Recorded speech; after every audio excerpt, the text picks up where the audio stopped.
오늘 김건희 특별검사가 기소한 통일교 한학자 총재 등의 윤석열 정부 청탁 혐의 재판이 열렸습니다. 증인으로 출석한 세계일보 전직 경영진은 지난 대선 당시 통일교 측 공천을 달라고 요구하자고 언급한 건 자신의 꿈을 말한 것뿐이라고 일축했습니다. 특검 수사와 재판 소식 취재기자 연결해서 자세히 알아봅니다. 이준엽 기자. 네, 서울 광화문 김건희 특검 사무실입니다. 네, 한 총재 재판이 진행 중이라고요? 네, 윤석열 정부의 금품과 각종 현안을 청탁한 혐의를 받는 한학자 통일교 총재와 윤영호 전 세계본부장 등의 5번째 재판, 조금 전 오전 10시 10분부터 시작이 돼서 조금 전에 오전 재판은 마무리가 됐습니다. 오후에 다시 재개될 예정인데요.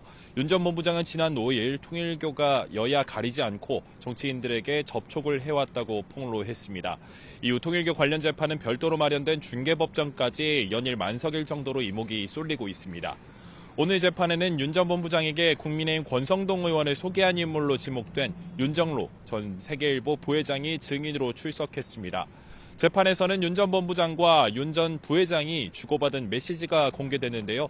윤 전 부회장은 20대 대선 직후 윤석열 전 대통령 측에 미국, 일본 대사나 영사, 각종 선거 공천권을 요구하자고 자신이 언급한 데 대해서 자신이 평생 가진 꿈일 뿐이고 요구사항을 결정할 권한을 자신이 갖고 있지 않다면서 선을 그었습니다.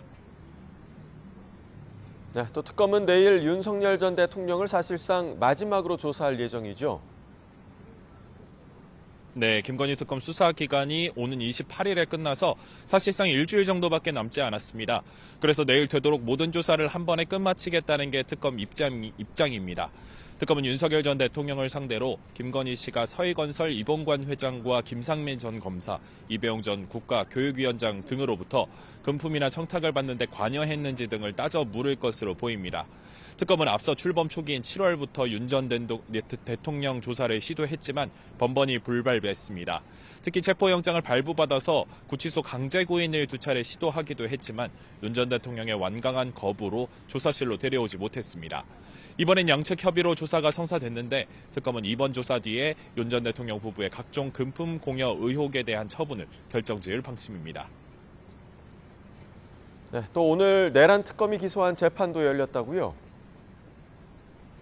네, 윤석열 전 대통령의 체포방해 혐의 재판도 오전 10시 15분부터 시작됐는데 조금 전에 마쳤습니다. 추상목 전 경제부총리와 이상민 전 행정안전부 장관, 조태열 전 외교부 장관이 증인으로 채택돼 있었는데요. 모두 재판에 불출석하면서 재판이 이른 시간에 마무리된 겁니다.